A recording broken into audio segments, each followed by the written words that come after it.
They don't want you to know. Japan had a black samurai and buried the truth. They never taught you this in school. Not in world history, not in Asian studies, not even in the endless stream of samurai films that glorify honor, duty, and blood-soaked blades under cherry blossom trees. Because if they had told the truth, if they had said that feudal Japan once had a black warrior rise to the rank of samurai, they would have had to explain everything that came with it. They would have had to unpack the parts of history that make people uncomfortable. They would have had to tell you that the relationship between blackness and Japanese identity didn't begin with hip-hop in Tokyo nightclubs or with Naomi Osaka holding up a Grand Slam trophy. It began centuries ago, when an African man stepped off a Jesuit ship and rewrote what it meant to belong in a place that never expected him. His name was Yasuke, and to this day, he's more myth than man. A ghost hiding in the margins of Japanese history books, mentioned only in whispers, if he's mentioned at all. He wasn't a legend passed down proudly from generation to generation. He wasn't celebrated in classrooms or etched in textbooks like other warriors of his time. Instead, he was quietly erased, because Yasuke challenged the core of Japan's self-image. He was black, he was foreign, and yet he held a katana. He rode into battle alongside the most powerful daimyo of the era. He shattered the illusion that Japan's warrior class was exclusively Japanese, and for that, he was stripped not just of his title, but of his legacy. Ask yourself, why would a nation that celebrates its samurai heritage around the world conveniently forget the one who didn't look like the others? And the better question, what does it mean that centuries later, Japan still hasn't figured out what to do with black people? Kyoto, 1579, the man who was never supposed to exist. Yasuke's arrival in Japan wasn't subtle. Standing over 6 feet tall, muscular, dark-skinned, and covered in armor, he towered over the average Japanese man of the time. He came with Jesuit missionaries, most likely from Portuguese Mozambique, Ethiopia, or Sudan, and quickly drew crowds wherever he went. Records from the time say people tried to scrub the ink from his skin, convinced he was painted. When they realized his complexion was natural, word spread like wildfire. It wasn't long before he caught the attention of Oda Nobunaga, one of the most feared and revered warlords of Japan's Sengoku period. Nobunaga didn't just admire Yasuke, he elevated him. He gave him a home, a salary, and most shockingly, a place among his samurai guard. Yasuke dined with Nobunaga. He rode into battle beside him. He was given a katana, ceremonial armor, and the kind of honor that not even all native-born Japanese men received. But after Nobunaga was betrayed and forced to commit ritual suicide in 1582, everything changed. Yasuke was arrested, stripped of his title, and handed back to the Jesuits. No trial, no ceremony, just silence. And after that, history tried to forget him. Tokyo, 2020. Naomi Osaka breaks the mold and the silence. Fast forward more than 400 years. A young woman with dark skin and a Haitian father takes the global tennis world by storm, and Japan scrambles to claim her, but not before it ignored her. Before she became a Grand Slam champion, Naomi Osaka was virtually invisible in Japan's mainstream media. Her mixed heritage made her not Japanese enough. She was fluent in Japanese, born in Japan, raised by a Japanese mother, but her blackness complicated things. After her international rise, Osaka became a sudden national treasure. Yet in a 2021 Japanese cartoon, her skin was noticeably lightened. Critics called it out for what it was, a country still unwilling to see blackness as part of its identity, even when it wears its flag.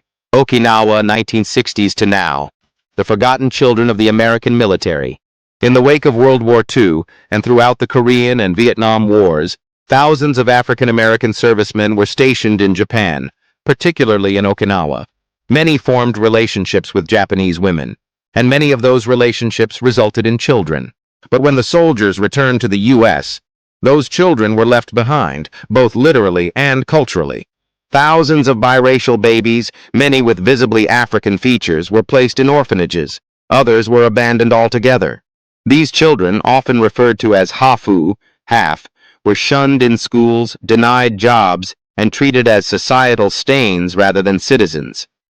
Even today, many Afro-Japanese adults report lifelong bullying, alienation, and an identity crisis that stems from a nation that never fully claimed them. Modern-day Japan, the performance of acceptance.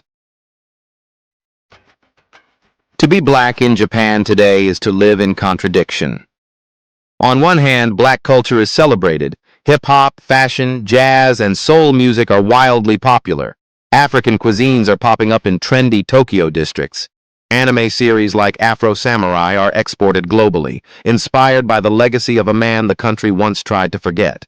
But ask black residents what it's like to live there, and the story darkens. African immigrants and African Americans report being denied apartments, barred from clubs, and followed in stores.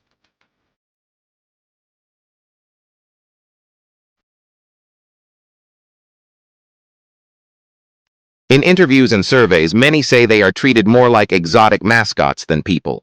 They're asked to pose for pictures, teach slang, or perform, but never truly included.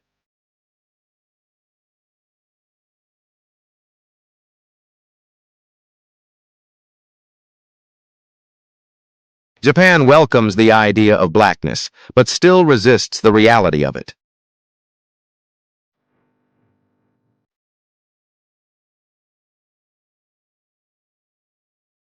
The pattern is clear. Yasuke wasn't an exception, he was a precedent. The silence around Yasuke is no accident. It's part of a larger refusal to reckon with Japan's complex, often uncomfortable relationship with race. It's the same silence that erased the children of black GIs. The same silence that mocked Naomi Osaka before it applauded her.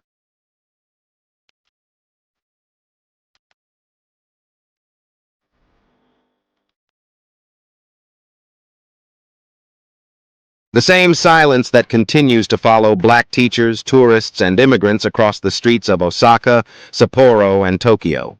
So when people say Yasuke was the only black samurai, they're wrong. He was the only one they let us know about. Because acknowledging Yasuke means admitting that Japan's racial identity is not as clean or pure as it pretends to be.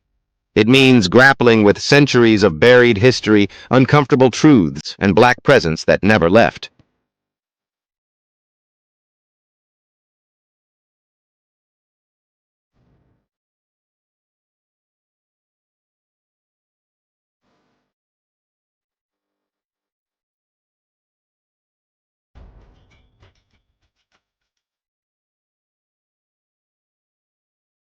They don't want you to know he existed. And they definitely don't want you to know he still matters. But Yasuke's sword may be gone. His story is sharper than ever. Legal disclaimer.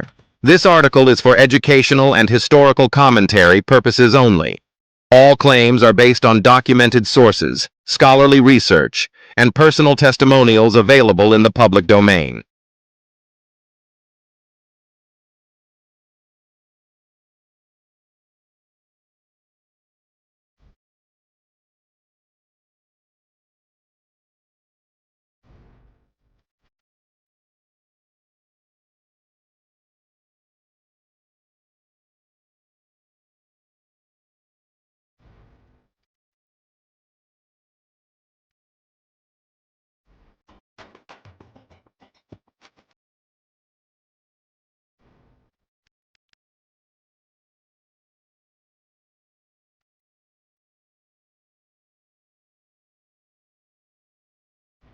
This piece contains interpretive analysis intended to raise awareness of cultural erasure, racial dynamics, and social history in Japan.